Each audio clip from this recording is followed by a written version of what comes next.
Okay, cool.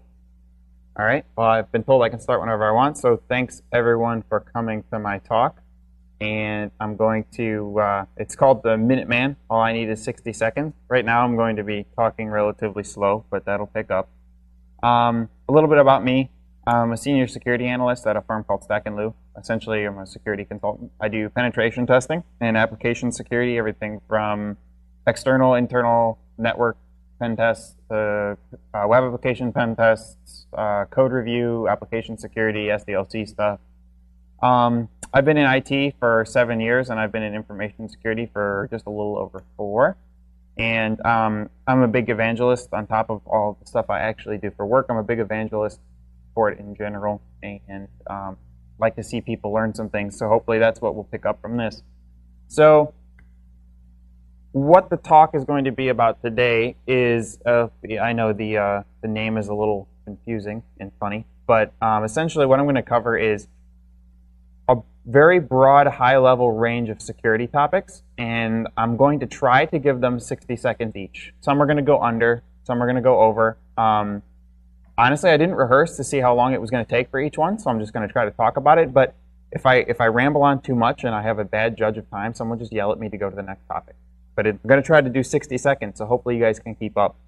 I'm going to be talking about the industry in general, concepts within the industry, concepts within information security, hacks, like recent hacks, cool hacks, a little bit of that, and fun stuff that I threw in there, just from the things that I've learned over the years. The main focus of this talk will not be for somebody who is like a pen tester on a day-to-day. I mean, if you know this stuff, all of this is going to be pretty much a review for you, but it should be still fun, so okay to hang around. And I just want to let you know that the slides are ugly because they're only 60 seconds, so I assume you guys aren't going to look at them for long enough to actually see what I've written, so they're not exactly the prettiest slides in the world. So, okay, we're just going to get started. So, well, let's begin right away with some buzz stuff. So, big data, essentially analyzing all the crap that's on the internet and somehow turning it into usable data, taking every bit of information that we can find on the internet that people have put on, that companies have put into it, wrapping security around it. That's a new buzzword, a big data that just came out that I've actually just started reading about. I'm sure it's been longer than that, but I never really paid attention until now. So SMB, it's a buzzword. It actually just means small and medium businesses, and we're realizing that small and medium businesses need security just as much as corporate environments do. So the cloud SaaS, like what happens when it rains? So there's a little cloud there. So what happens when cloud security and SaaS security right now is actually, that's a very big topic because of the fact people are looking at it as if, oh, if I just put my data out into the cloud, it's secure because it's going somewhere that is secure. But realistically speaking, it's just going to a data center somewhere. I mean, when it comes down to it. So security for the cloud is a big topic right now. There are multiple things. Boards and conferences and companies that are just trying to cover cloud security in and of itself. APT, Anonymous, and LulzSec, all of those things are just trying hard to own you. Essentially, every bit of one of those, everyone is aware of Anonymous and LulzSec, the two hacktivist groups which are going out of their way to try to hack corporations, and they tie together with APT because APT is Advanced Persistent Threat, which means that if somebody wants into your network, they will do it. They will find a way. Everything, obviously, everything is going towards the way of smart devices, whether it be a television, whether it be an iPhone, whether it be a smartphone in general, whether it be a networked printer. Everything is going towards being a iDevice. People are even calling things that aren't Apple products iProducts, and those are going to need security just as bad as everything else that does in the world right now. So that's a new buzz. BYOD, bring your own device, is becoming a trending topic, and I think of more of it as bring your own virus because we can't trust people with the things they do. That's a good one too, bring your own disaster. So essentially what that means is people are letting their employees come into a corporate environment, bringing their own computers, their own hardware, and just assuming that everything will be okay. Although there's a lot of risk involved with that, as you can imagine. People don't know how to use their computers. I'm sure many of you in the room have gotten calls about, hey, can you help me pull the virus off my computer that I put on it? So they're bringing that sort of problem into the corporations now by implementing BYOD. So Buzz compliance. Honestly, I don't even know. It's probably been a while since I've even looked at it. Compliance is also Buzz, although it's been around for a very long time. It seems like compliance is coming up further and further into security from a sense that every single thing is now going to have to be compliant with something, whether it be you know, the healthcare industry or the big data industry, or whether it be credit card industry. They all have a compliance of some sort. So there's a checkbox there that you have to fill out for PCI, for HIPAA, for PII, which is personal identifiable information, and WTF and all that, because compliance is not real security. You know, and obviously hacker has been in the news a lot because of the groups, you know, because of Anonymous and LulzSec, but the thing is, it's not actually a bad word, which I'm sure a lot of you know. So those were a lot of buzzwords in one thing. So now we're going to move into some network topics. Got to put that picture of a dirty server rack. You always have to do that if necessary. So here, some real quick topics which need to be covered when you're talking about network security. Hardware configurations, firewalls, monitoring of your network, making sure you know what's going on, IDS, IPS, which is intrusion detection, intrusion prevention systems, knowing what's what on the network entirely, whether it be the devices that are on it, the security that's on it, having a full view of your external network, your internal network, keeping things updated, and passwords. And here are the best practices for all of the above.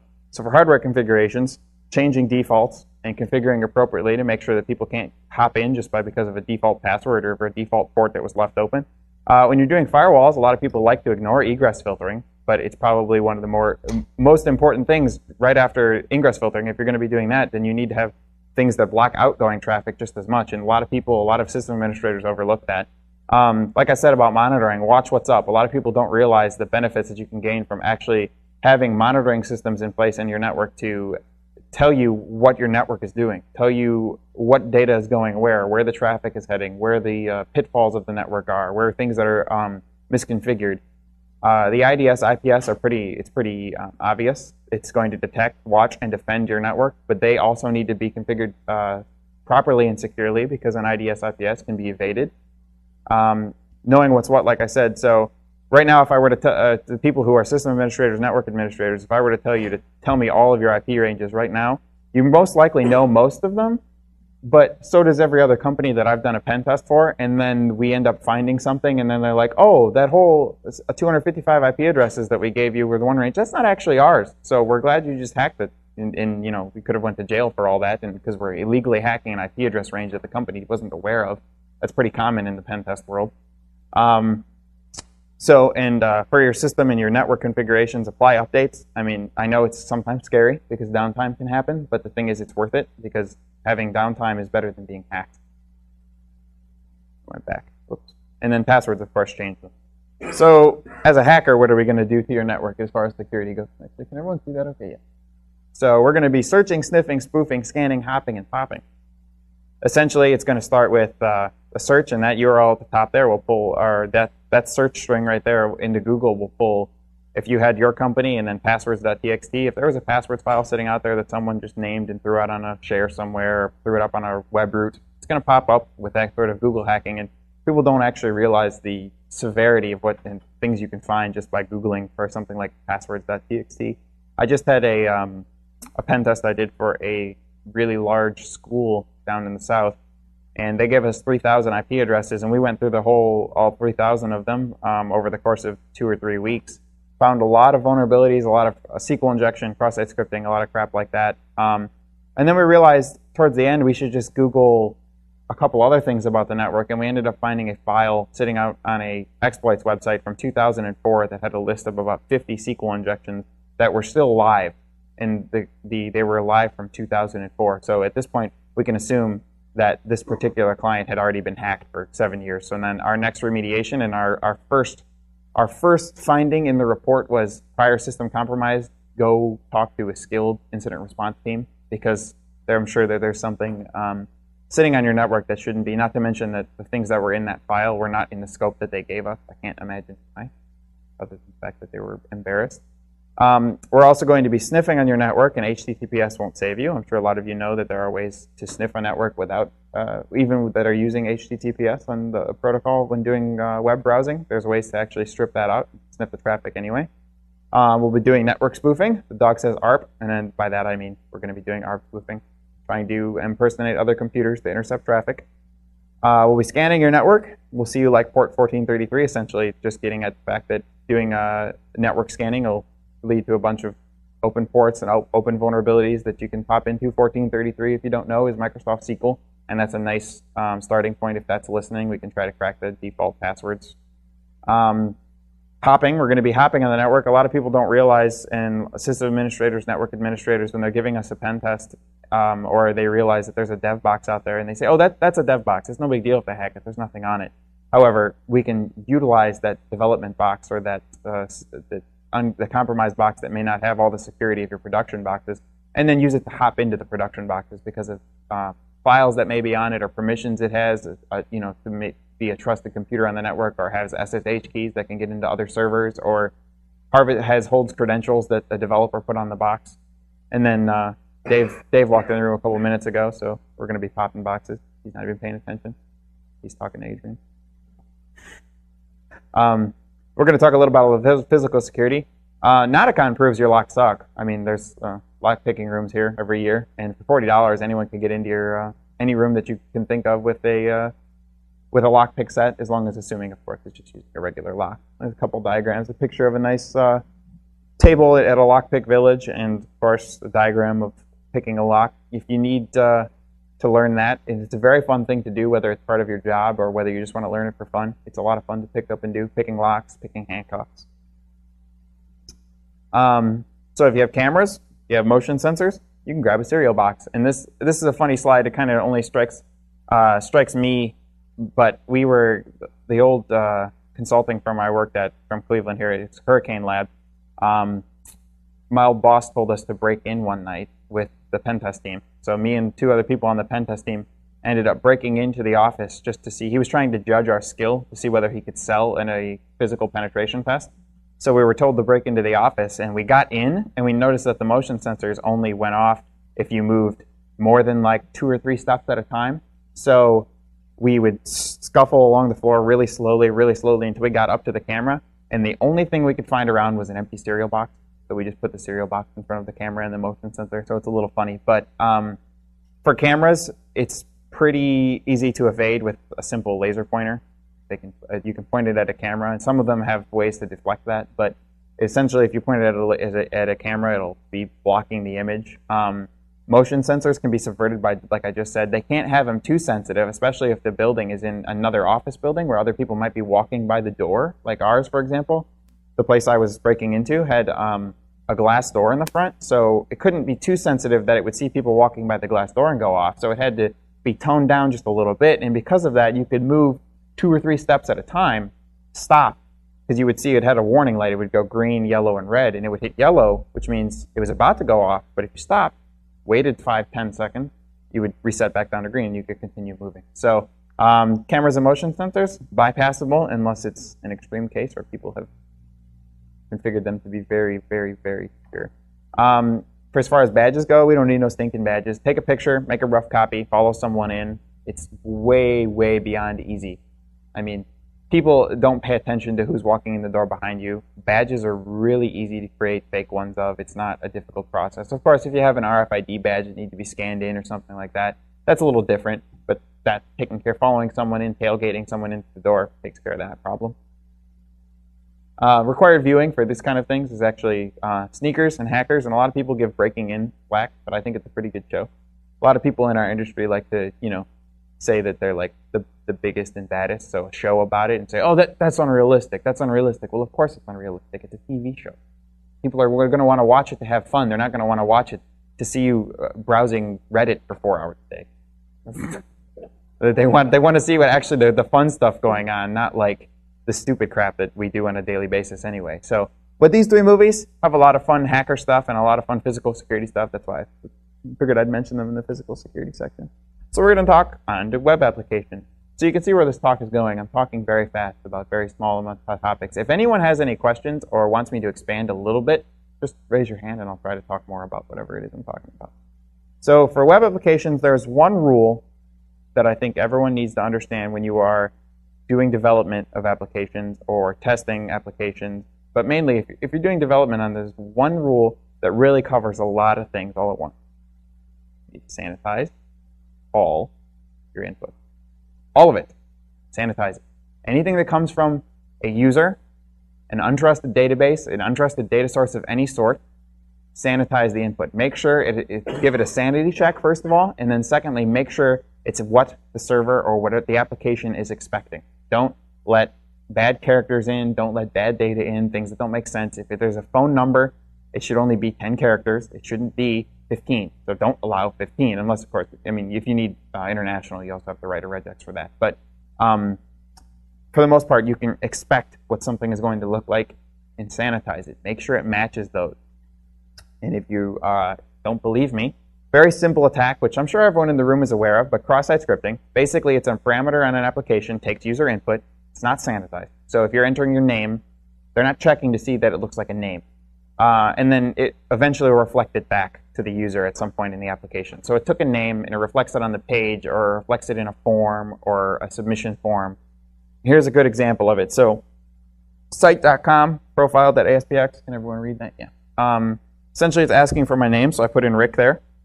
So this same application, if it's not doing any sanity checking and not doing any validation on what I'm entering, you can enter Rick and then that iframe source tag, which essentially will pop up an iframe in the middle of the page or whatever it's reflecting back to the virus.html or whatever server you can have, whatever script you want to put up there. And that happens all the time. It's one of the most common vulnerabilities I see in doing web application testing. And the severity of it is not super intense. I mean, it can be, but a lot of people take it as, it's just reflecting back. It's not that big a deal, things of that nature, and they don't want to fix it just because it doesn't really have a great impact right away. But usually, if they're not sanitizing input on parameters on web pages, they're probably not sanitizing input throughout the entire application, so it's going to be a big deal somewhere. So the fix: sanitize all the input received from the user, or like I said, a trusted data source, or untrusted data source, or a database. And I say that because if your application is pulling information from a database and then rendering it on the page, you know your database is secure, right? Well, you don't really know that, because if anyone were to compromise the database, if anyone were to compromise any sort of that data or being able to enter it from another application or another portion of it, it's not necessarily safe data. So you have to make sure that for any untrusted data source that's not completely secure is also sanitized. All the input from it is taken, checked for sanity, checked for input. Client-side validation doesn't count. If you have a JavaScript on your page that's doing validation that says, hey, you entered a 1 instead of a letter-only field, it doesn't work. It can be intercepted, it can be captured, the request can be captured, and it can be removed. So JavaScript or client-side validation does not work. Don't trust anything from the client.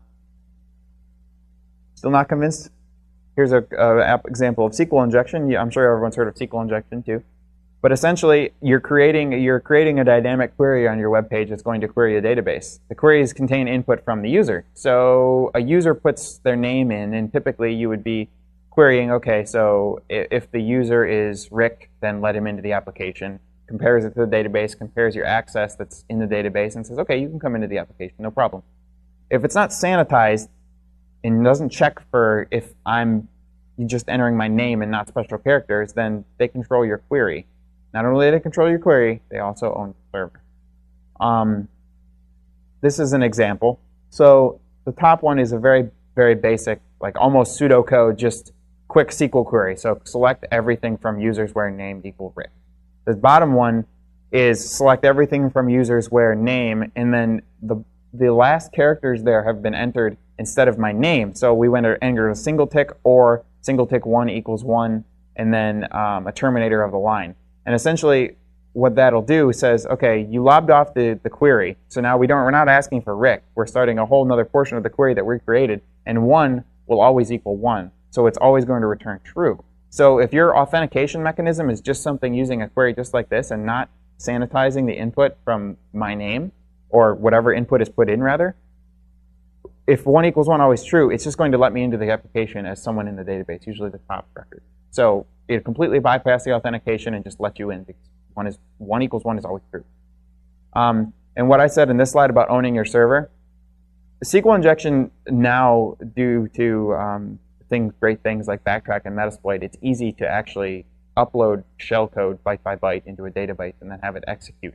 So a shellcode, if you're not aware, will allow an attacker to open a shell into the computer or the server and be able to control it remotely from another computer. It's a lot more complex than that, but essentially that's what shellcode is if you're not aware. Shellcode can do a number of things too. It doesn't just have to do that. But that's what the ultimate goal is going to be. If you can take over a computer and get a shell on the machine, a terminal on the machine, that's what you're going to be trying to go for. SQL injection is a big deal. And then, of course, the fix, sanitizing all input. And then for this particular example, when you're doing SQL queries, use parameterized queries and stored procedures. Not going to touch on those at the moment, but look them up if you're not aware and you are a developer, which I would hope if you're a developer doing SQL queries, you already know what these are. Very basic. This is a cool vulnerability that not everyone knows how to exploit completely. So it's called remote file include. This is an example. I'm fairly certain the code is readable up there. Yeah. So it's basically looking for color.php, and it's including a file on the server that because the color name.php, right? So if you don't properly check for authentication mechanisms and properly sanitize the input that's put into this, you can do directory traversal. So I'm going to run through. This is really, really down to 4 steps. But essentially, if you have vulnerable.php and you're looking for a color and you don't sanitize what is like you're not checking to see if only the person is requesting color.php, like green.php or blue.php, you can use it to read files off the server. You can include a local file off the server. So in this particular example, I'm looking from var log Apache, but you could also do, etc password and pull the password file. But the reason why it's interesting why you want to access var log Apache is because if you can create a error or some sort of log that gets added to this Apache log, and you include in that error or that log a PHP shellcode, so you just put it in line in your error, when you go back to view to the top URL again and you look at log Apache, if you have a PHP shellcode in the log, since you're opening it through a browser, it'll actually use the PHP interpreter, and it will interpret the PHP as the shellcode, and it'll actually execute it. So you'll be able to have a shell on the machine because the PHP interpreter actually took your shellcode and ran it on the server. It's a complex. It's kind of a complex vulnerability. It's a complex exploit, and it is a lot of fun because a lot of people don't realize. Okay, you can use directory traversal on my PHP application. It's using a file include, which is dangerous, and you can access my etc password or a config file with a password in it. And sure, that's cool, but the real cool thing is if you're able to put PHP shellcode and get it to log to the Apache log and then view the Apache log, it interprets it, and you have a shell. So, step 1, visit it. Step 2, create an Apache log with that shellcode. Step 3, step 4, shell or profit. So on top of what we're talking about web applications, you can't ignore the OWASP Top 10. OWASP is an awesome organization that does all web application vulnerabilities, web application security projects. So this is the top 10. It starts with injection, referring to SQL injection, which I just covered. Cross-site scripting I just covered. Broken authentication and session management. That essentially means one way or another the application is not handling your session properly. Whether that means they're putting in a predictable cookie value that's actually controlling your session, or whether it means you can impersonate another user relatively easily, or any sort of broken authentication method that can be bypassed. Insecure direct object reference. If I'm a user at a bank, ABC Bank, and I'm looking, and my user number record is 001, if I can change the application to 002 and see someone else's record, that's almost just pretty much a direct object reference, and that's kind of what, and that's a big vulnerability that happens. Cross-site request forgery essentially is executing a request on a logged-in user's behalf.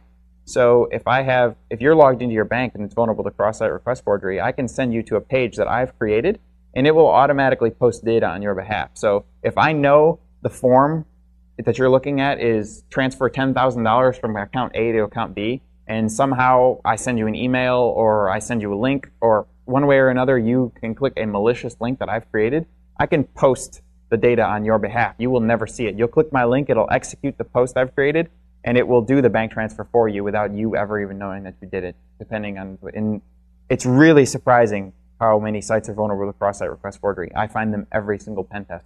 And the thing is, I think some people don't even know how to test for it. They know how to, a lot of pen testers know how to talk about it, actually, but they don't know how to test for it, and it's really easy to test for. Really easy to test for.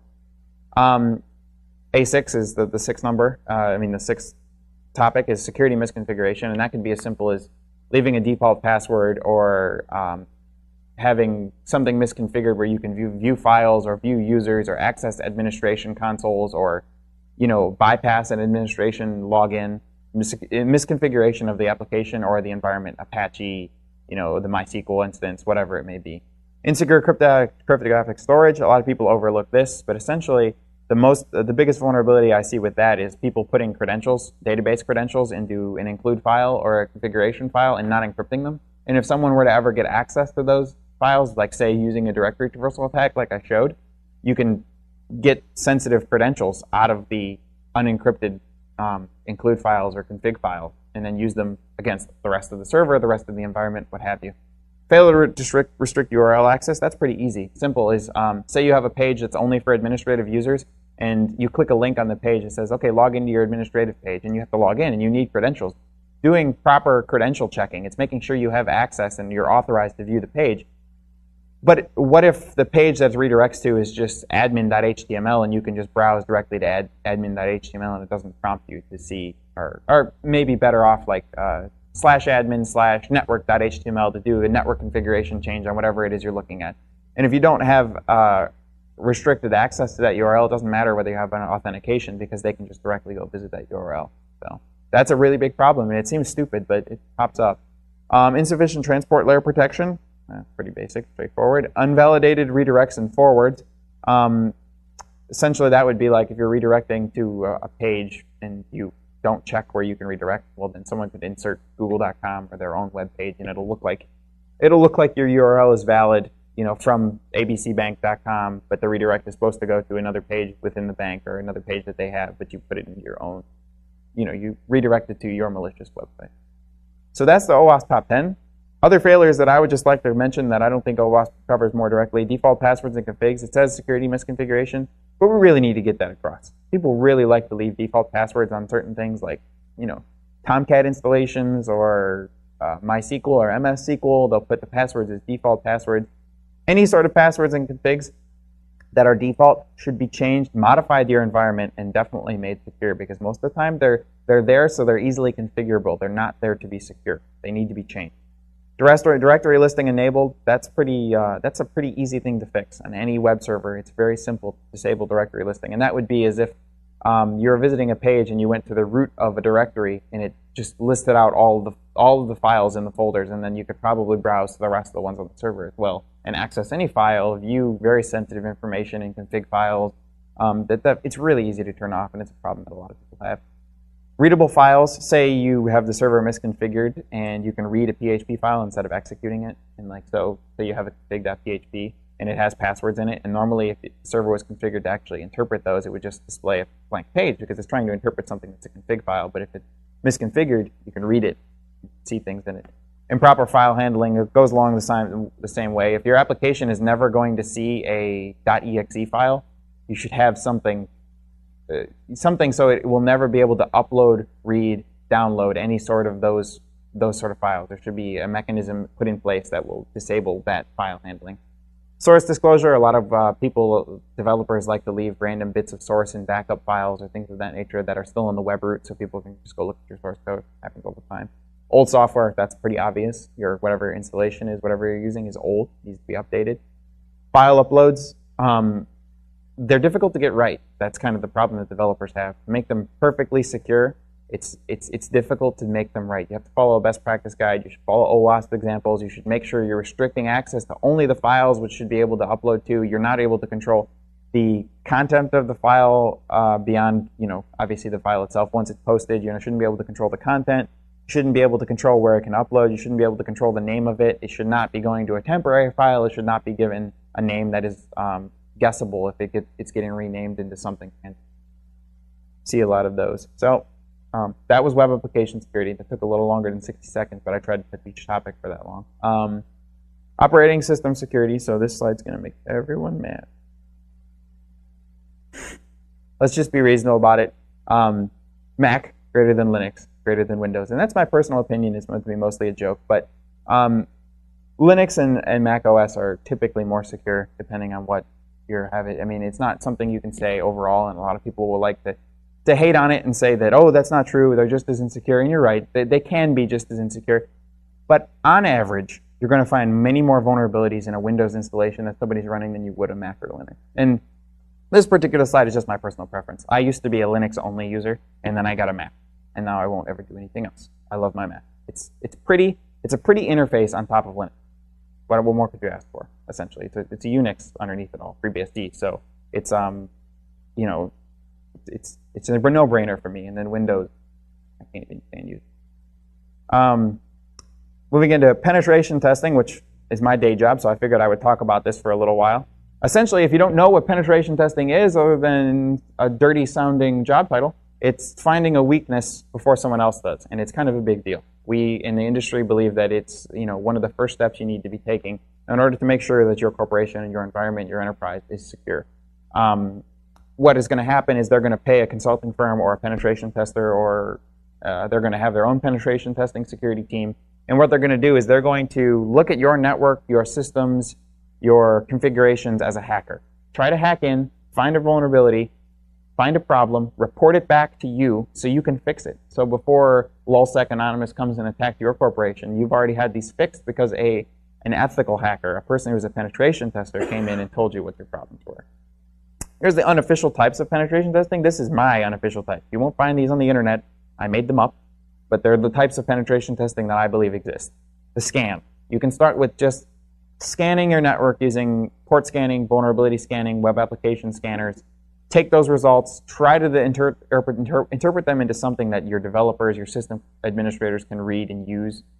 Difficult to do because a lot of the scanners like to put out, give you tons of output, and really all you need is one paragraph out of the whole thing that shows you the port, the host, the port, what they found, how to reproduce it, and a little how to fix it, and not all the other fluff that comes with a vulnerability scanner, web application scanners. That is a valid means of penetration testing, but you're not going to get a lot out of it.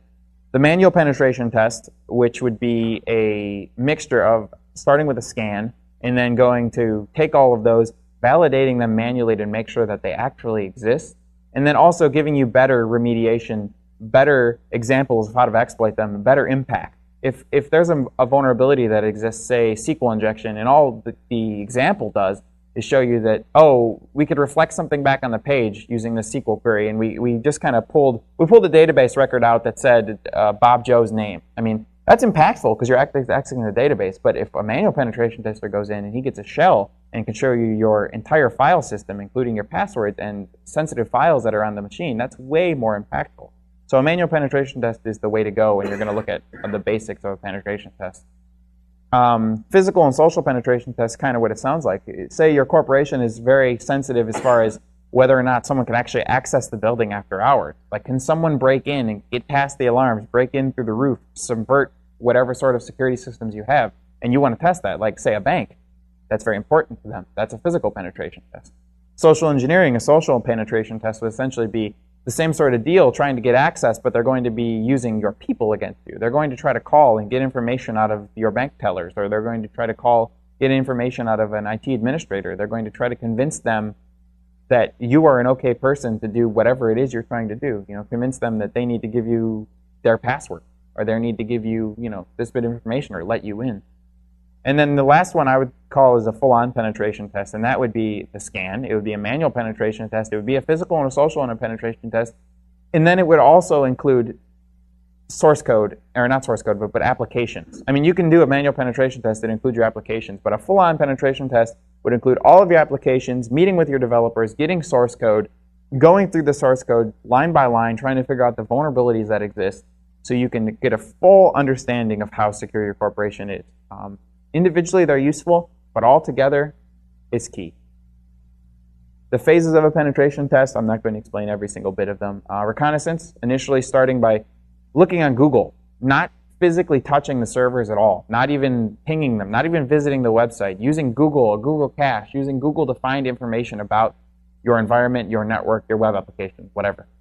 Discovery and passive, which would be actually visiting the page. Profiling the page, going page by page, just like any user would, looking at the entire web application, looking at the machine, looking at, okay, we're looking at, there's 10 machines here and 3 of them have, MySQL running. Like, can I just browse to the page and see that a page that's running, or can I just look at the ports and connect them with FTP? Can I connect with the telnet? Very passive discovery.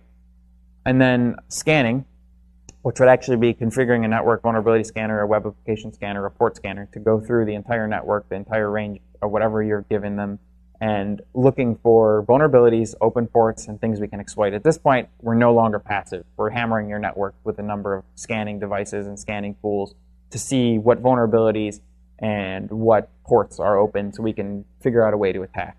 Exploitation, the next step, the exploitation. So finding a vulnerability, finding one of these open ports, being able to exploit the servers, being able to exploit the software running, being able to exploit the web application vulnerability that exists, and actually getting into the network, penetrating the network.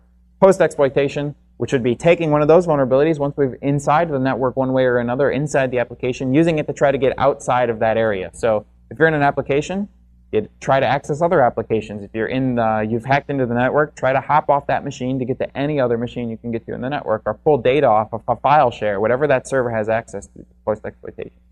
And this is a pen test, so we're not being malicious. So cleanup is also important. We want to make sure that if we put something on the server, like a shell or shell code, that we don't let it sit there so some random hacker, we didn't just make some other hacker's job easy, a malicious hacker. We didn't leave a shell code on there that someone can just, a backdoor that they can just connect to right away. We want to make sure you clean up all of your files. If you put on a password dumping, like a password dump tool on a Windows machine, you delete all that stuff. Get rid of all the traces of that, because one, it's not your job to hose up the server. It's just your job to look at it and to make sure that you tell them what the vulnerabilities are. And you do make an impact, and you do run those tools, but you clean up when you're done. You're not trying to leave 10 more hours of work for the system administrators just because you were having fun.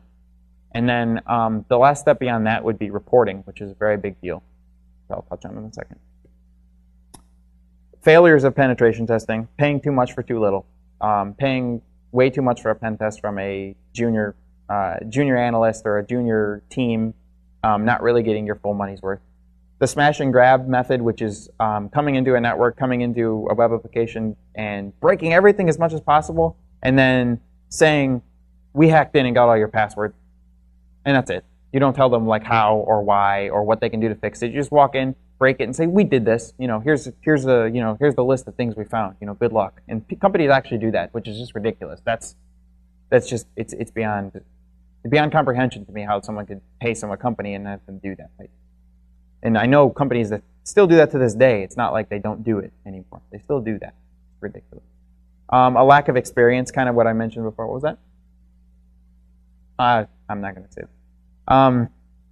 They're not really around here. But lack of experience, kind of what I talked about in the first time. If you have a pen tester who's not experienced enough and they do break things, bring down systems. And then, as I said, reporting and remediation. I think everyone fails at. I even think the company I work at fails at it from time to time. We're getting better, but there's some things that reporting needs to happen so that companies can actually act on what we've given them once we've hacked in. So we provide actionable items. So actually, instead of just saying we hacked in and this is what happens, we give them, we hacked in, this is what you can do to fix it. Detailed findings. So we hacked in, how do we hack in? Step by step, not just, oh, we hacked in via an open port, a MySQL server, and we got in and we hacked in this way. Like we tell them, we connected to the MySQL server, we reviewed it, we viewed that it had was running out of root account because we tested root and it said invalid password. Then we guessed the password. Then we got in, we dumped this database, we modified this record, we used this to do this step by step. Remove the fluff. A lot of times people in reports will include a bunch of data from a scanner that's completely worthless. Just get rid of it. They don't want to read it. Executive teams don't want to read it. Development teams don't want to read it. Nobody wants to read that stuff. It's worthless. Get rid of it. Provide help after you've delivered the report. If they have questions, don't say, oh, we got to the report. Like, read it. It's done. Talk to them. Talk to the developers. Talk to their executive teams. Talk to their system administrators. Help them fix it. You aren't just the person who gets to hack in and break stuff. You need to be able to help them too.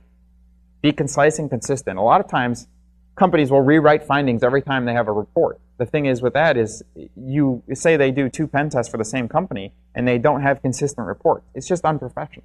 It's an unprofessional way to do things. And be concise with what you're talking about. Don't give too much fluff, and don't try to pad something with a bunch of information that doesn't make sense. Give them the information they need, make it look consistent, and have it be consistent. Use English properly. It's sometimes, as technical people, we don't care too much about how we speak or how we write. But it's important to remain professional while you're doing this and make sure that everything has been looked at. You haven't missed a word, you haven't mistyped something. Have a QA session happen from someone who's more senior than you, or have someone else QA it who's at the same level, or QA it yourself. Quality assurance. Make sure it's something you would want to give to someone to read. And then a lot of people think pretty is useless. It's not completely useless. Make the report 50% pretty, 50% data. Where does penetration testing fit into securing code? So again, scanning. I'm running a little low on time here, so I'm going to go a little quicker, like I should have been initially. No one's been yelling at.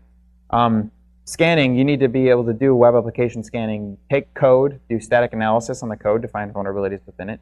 And then beyond that, once you have that, which is really just like doing a web application or a network scanner against your network, you need to have someone manually go in and look at your logic and business flaws that make this. So in an application, sure, there's all, the way the data pulls into the application and whether we sanitize it or not is all in the code.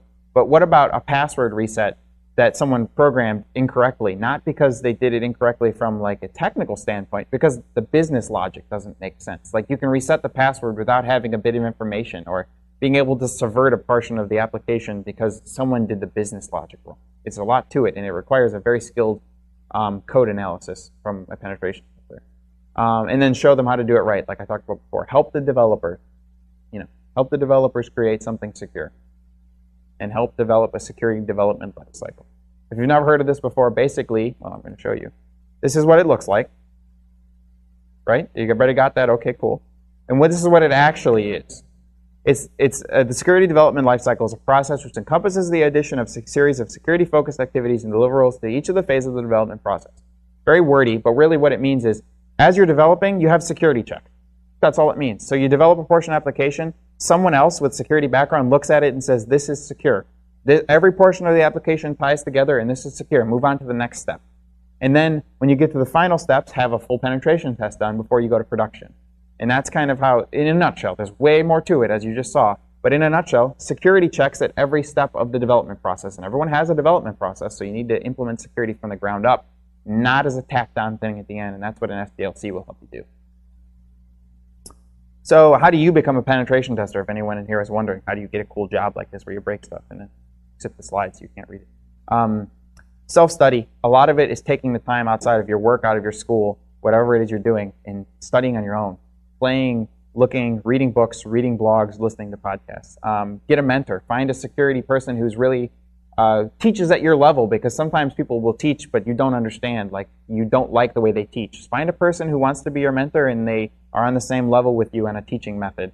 Talk to them, get information from them, let them help you. Read a lot, like read everything you possibly can related to security, even not security, just read. Reading helps a lot. And then more self-study. I'm not kidding. You really need to self-study. You can't pick this stuff up just by taking a couple courses, taking by certification. It's not going to happen. You need a dark basement. You need to be able to have a place you can go where you're alone and focused and you have your mind set on what you're looking at and not are distracted by a million things. This sort of thing, once you learn it, you can be distracted by things and still continue working and still continue your process, but you need some time on your own to look at this stuff. Practice. And in my little sub-note there is legally where you're allowed, preferably a lab. Don't practice on the internet unless it's China, because that's a lab that they set up just for us. The whole China network is something that's a lab. You can have fun on it. Hacking is an art form. So I have a picture of Bob Ross and his happy tree, because it really is an art form when you're hacking. And it starts with Google. So I kind of talked about it before, but these are two basic queries that are just very, very, very easy Google queries that are going to give you a bunch of crazy information. As you can see, the top one is index of and password. So essentially, what those 113,000 results are going to pull up is a listing of places that have a password file sitting somewhere in a directory listing. Simple as that. There's passwords in there. But some of them, since it's an Etsy password, some of them might not actually have passwords in it. And they might have been the shadow. But the point is that these files are available, which means if you can find this file somewhere, most likely you're going to find a number of other things too. This is a very sensitive file. So the next one I also have is in URL admin, in URL password, and the file type text. So anywhere in the URL, if it says admin password and a text file, obviously you're going to find something cool there. So, and there's 130 results of those. That's pretty a small amount, but if you think about it, in the URL says admin, and it says password, and it's a text file. I can almost guarantee something's cool is going to come out of one of those. The reconnaissance portion is scanning, inspecting, poking, prodding, and exploring. When you're doing recon on the networks, the recon on the machines you're hacking, the web application, just do as much exploring without hacking. Don't try to just throw a bunch of exploits at it and try to break in. Look at it, understand it, see how it works. It's like this, blank block. You need to look at it and explore it and understand it. This is a diagram of where to start. Again, I hope you guys all got that. Basically, what I'm saying by that point is before you exploit, you're going to have a million ways in. You're going to see a million ways you can go. You need to pick the best, most quick way, which is accurate, which means if you're going to be exploiting and you think it's going to take you 50,000 tries of using this exploit that you've pre-coded or downloaded off the internet, that's really heavy on the network. They can see that. They're going to see the traffic. They're going to see someone trying to hack in. Exploit the most quick thing. Exploit the thing that's going to accurately, 1 or 2 tries, it's going to get in it. It's done. And then maintain the access. Do it quickly. Do it cleanly.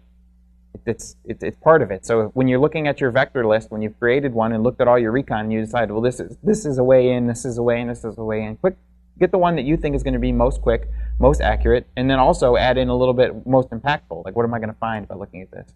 So what is a way to do that? Well, you could use Metasploit, and that's a valid way of doing it. If you don't know what Metasploit is, do some Googling. There's a lot of experts on Metasploit at this conference currently. So there's a lot of people that can talk to you about that. But me personally, I think it's a little more of your brain. You don't necessarily need the exploits that are in Metasploit to hack a network or hack an application or hack a server. Use your brain. Find the things online. Try to understand the exploit before you go about trying to exploit it with just some random tool. Like I said, post-exploitation. Gather before you're going to be gathering information from the other portions of the server, like other portions of the network, other portions of the application environment. Grab that information and then do your cleanup. Don't leave things like this. When you're actually doing a pen testing and doing hacks, this kind of stuff obviously is impactful. It gets on the news because the Albanian hackers hacked this website. But this is not what you actually want to do unless you like jail. A little bit of social engineering. Basically, if you want to copy this slide deck, you should just send me your corporate email, your position, your boss's name, and your employee number, and I'll send this over to you. Everyone got that?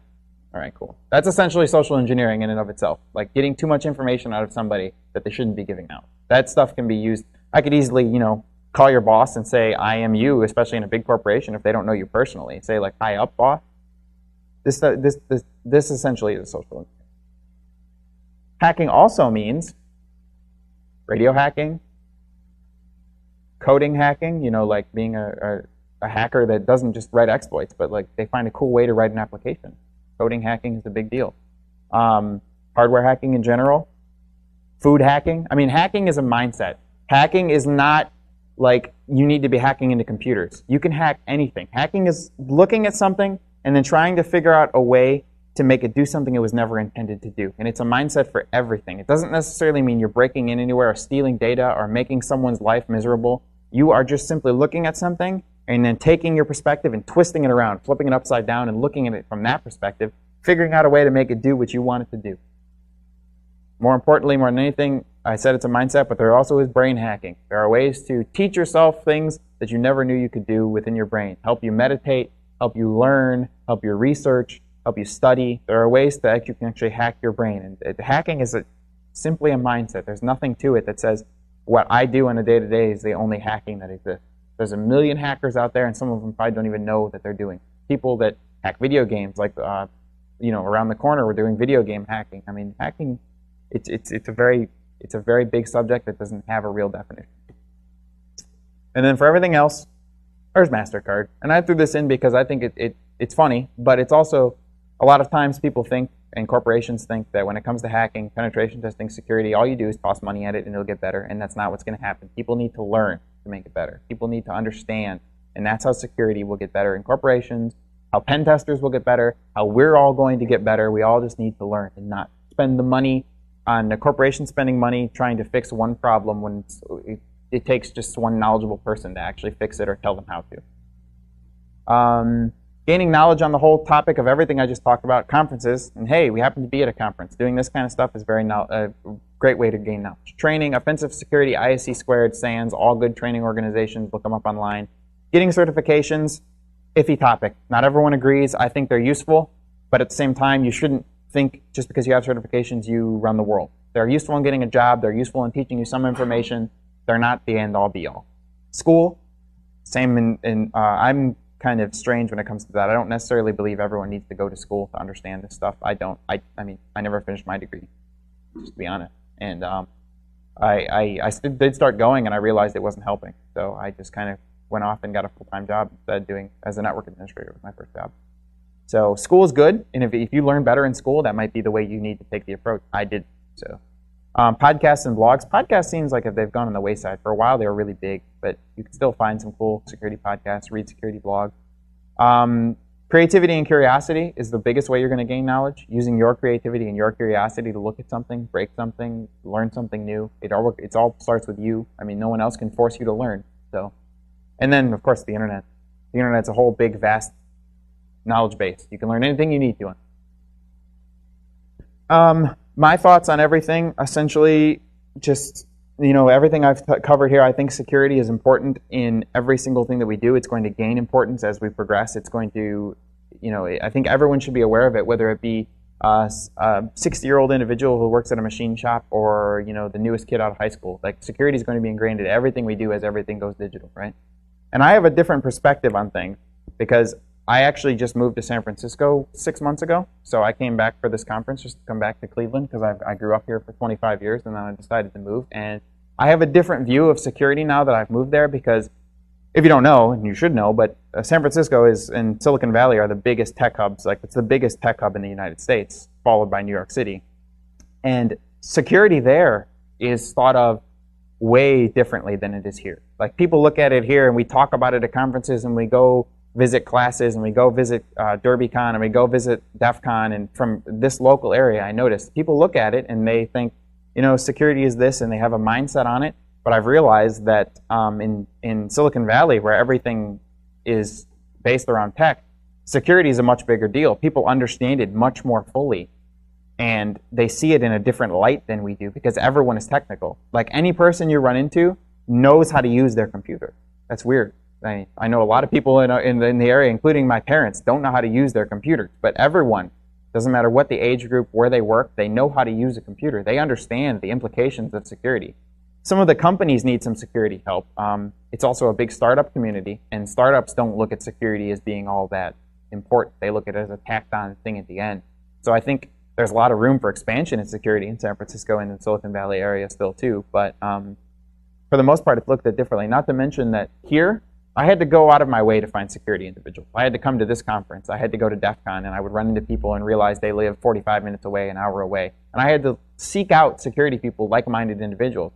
In San Francisco, I can go sit down in a coffee shop and yell, penetration testing, and everyone's going, oh, okay. Like, everybody there knows what it is, and you can kick a rock, and you'll hit 2 millionaires and 5 security people, just because of the way that the industry is out there. And it's very cool because people share the same sort of views that I do and that we do. So it's a real neat place, and I just thought I would give a little bit of explanation because I got there and I looked around and I said, wow, these people just act differently when it comes to technology and security. And it's really, really neat. I loved it there, personally. So it was a good move for me. But and this was a quote that I was on a forum that I was talking to. And Silicon Valley is like high school. That's all the smart kids and everyone is, and that's kind of how it feels. Like, not to mention when it says kids, I mean it. Like, the other day I went down to San Jose and just was hanging out, and I saw somebody in a Maserati, a Ferrari, and an Audi R8, and I believe all of them were probably no older than me, 25. So I was just like, wow, all the smart kids in everyone. And that's kind of my closing. That's my Twitter, that's my corporate email, and then that's my Gmail if anyone wants to get a hold of me. And I am on Twitter kind of regularly, but not too regularly. So if you really want to get a hold of me, send it to my personal email at the bottom. And I'll answer any questions, and also any questions now. I'm not sure how much time I have. 3 minutes? Okay. Any quick questions? If not, you can catch me outside walking around. But anybody have anything they want to say? Questions? Tell me I'm stupid? Thank you. 4 years. Just over 4 years I was been a pen tester. Before that I was a network administrator. Yeah, the firm I work with mainly deals with Fortune 100, so I see some really cool pen tests. Really cool pen tests. And companies, it's almost scary sometimes. You see this big company that everyone uses for everything they do, and my team hacks into their stuff and we steal all their data. It's kind of scary. Anything else? All right, well, thank you very much. What's that? Oh, because we have the best pen testers in the industry. Actually, on that same note, we had a company which I can't say the name, but it's a large online stock company, which you guys could probably guess. But they've had pen tests for 10 years straight from various companies, and all they've gotten was SQL injection, which was nothing. It was sanitized in a development environment, no big deal, and then a couple cross-site scripting. We owned their entire network. We had a root on every single bot, and they'd had done it for 10 years straight from other companies. So when I say we have the best in the industry, I mean, everyone says that, but I work with some really, really people that are way smarter than me. So, yeah. Thank you very much, everyone.